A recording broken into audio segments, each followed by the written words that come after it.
and my viewers and my dear students. So I welcome you all in my surgery online class. Last time we studied about the brachial cyst and we will continue this topic because today we will discuss the clinical features, the histopathologically how it looks and differential diagnosis and the treatment. The last time in lecture we studied how the pharyngeal arches form the different organs of the head and neck, and there are clefts. So the second brachial cleft, when it is persistent, when it doesn't get obliterated or get fused with the, it doesn't get fused with the epicardial ridge. So when the second brachial cleft doesn't get fused with the epicardial ridge, or there is no obliteration, or the persistent brachial cleft will form the brachial cyst. Now this the persistent brachial cleft will sequestered into the brachial cyst. Now what is the location or the site where the brachial cyst is formed? It is usually in the lateral part of the neck. This is neck region, in the lateral part of the neck. So beneath the anterior border,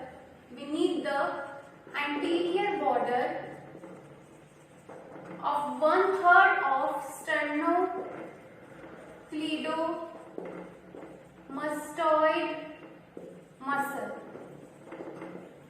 So here, this will form here in the lateral part of the neck beneath the anterior border of the 1/3 of the sternocleidomastoid muscle. So this is the location, and it is usually get unnoticed, and this grows in size, and when it will grows, it will keep continuing growing, then it will put stress on the adjacent structures. So trachea के ऊपर pressure पड़ेगा, oesophagus पे pressure पड़ेगा, तो trachea पे pressure पड़ेगा तो that will cause difficulty in breathing.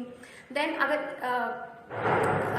Oesophagus पे प्रेशर पड़ेगा तो there will be complaints like dysphagia. So in clinical features, these features will be present. Now in clinical features, we will see as this brachial cyst will grow and will compress the esophagus and the trachea, so it will cause difficulty in breathing. So difficulty in breathing,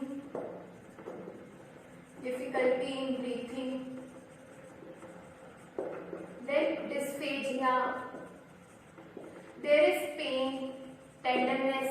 Usually in many cases there is no complaint of pain, there is no pain. Patient will say he is having no pain, but in many cases patient can say pain or tenderness. So this differs from patient to patient. Tenderness. Then patient will say that he is having the sensation of a hot water bottle, or water-filled bottle, hot water sensation. Then during examination you will note it is a cystic swelling, circular swelling, and it is soft, fluctuant, and transluminant. Transluminant is what? Means it will be shining. Transluminant. Shining, soft, fluctuant. Because why fluctuant? Because it contains some material, something inside it. Now what it contains? We will look now histopathologically. Histopathologically, we will find what in the brachial cyst. We will see that it is composed of a cyst wall. This is a cyst wall which is formed of lymphoid tissue. This cyst wall is formed of lymphoid tissue. Now what this indicates? The first reason we have seen that brachial cyst is what? When there is embryonic anomaly. When the second brachial cleft is persistent, it doesn't get fused with the epicardial ridge. Usually the first, third and fourth cleft disappear and form the structures of neck, and the second brachial cleft persistent. The second reason could be the inoculation of the lymphoid tissue, inoculation of the epithelium inside the lymphoid tissue, because during histopathologically we will see that cyst wall is composed of lymphoid tissue. That means it that there is inoculation of the epithelium inside the lymph nodes. Then this cyst, this brachial cyst will contain cholesterol crystals. Cholesterol crystals. Now what is cholesterol? It is fat, so this contains cholesterol crystals, a cheesy material like consistency, like a toothpaste like consistency. Cheesy, it will look like, the color will be like of cheesy, and the consistency will be of toothpaste like consistency, and there will be fine cholesterol crystals. This we will see in the FNSC examination, when needle will go inside, and through the needle, when this discharge will be taken out, then we will see the cholesterol crystals during the examination. We will find the cholesterol crystals. Now this cyst wall is composed of lymphoid tissue, and this is lined by squamous epithelium. Squamous epithelium. Now this squamous epithelium is formed of ciliated or columnar cells. So histopathologically you have to remember that this branchial cyst is composed of cyst wall that is made up of lymphoid tissue. This is cyst wall. It contains cholesterol crystals which are examined during the FNSC, and this cholesterol crystals will be seen in the cheesy like material, toothpaste like consistency, and this brachial cyst is lined by a squamous epithelium formed of columnar or ciliated cells. So this will be seen in the histopathological examination. Then in differential diagnosis, this brachial cyst will look like lymph cyst,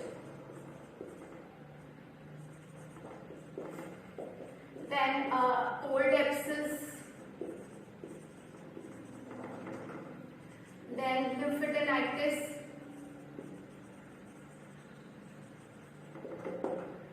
and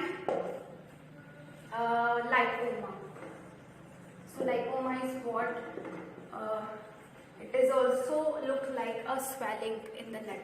So this all in examination during diagnosis we will get confused with all these conditions: lymph cyst, cold abscess, lymphadenitis, and lipoma. So you have to rule out these diseases. Now during examination, when we will see the cholesterol crystals, then we will be easily rule out the brachial cyst from this. But cholesterol crystals can be seen in diseases like brachial cyst, hydrocele, and dentigerous cyst. So then we have to rule out with hydrocele and dentigerous cyst. So you should know the clinical features and all the etiology of hydrocele and dentigerous cyst to rule out with this both condition, because in these three cholesterol crystals are found. Now in investigation we will go for the FNSC, and in treatment what we will do? We will remove the cyst. So we will excise the cyst. Now this surgery is very difficult because many important structures are present surrounding with this brachial cyst. Carotids are present here, the hypoglossal nerve, glossopharyngeal nerve is there, then medially this brachial cyst is with pillars of tonsils. So during surgery we have to very cautiously take every action. It is very dangerous and very risky surgery. So बहुत important structures हैं, vital structures हैं, तो बहुत ध्यान से हमें exercise करना है brachial cyst को. And what we will do this surgery under general anesthesia. General anaesthesia देने के बाद में पेशेंट को, जब पेशेंट बहुत पूरा जनरल एनेस्थीसिया देंगे एंड जब इफेक्ट आ जाएगा, then very cautiously we have to perform the surgery because very vital structures are present in the neck and medially pillars of tonsils is present medially to brachial cyst के medially. तो बहुत ध्यान से perform करके इस brachial cyst को remove करना है।